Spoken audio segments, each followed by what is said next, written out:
Congress, tatlo lang kaming tumutol dun sa pag-legalize ng Pogo. Ako, si Senator Risa at si Senator Drilon. Sinasabi kasi nila sila yung opposition dahil sila yung bumabana, etc. No? Pero sa akin, whether it's how you call it, alternative, progressive, opposition, independent, di ba? I think ang mas mahalaga, hindi yung pangalan namin, kundi yung paninindigan namin. Diba? We stood against Pogo. We were very vocal about our opposition to the Chinese aggression sa West Philippine Sea.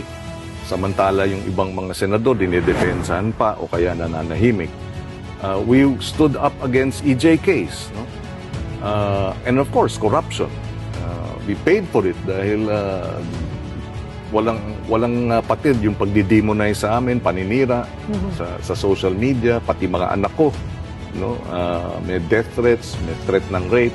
Of course, the one who really paid for it with her liberty was Laila de Lima, who's now running under the Mamamayang Liberal. So ito ang sinasabi nating mas mahalaga kaysa sa anong pangalan namin.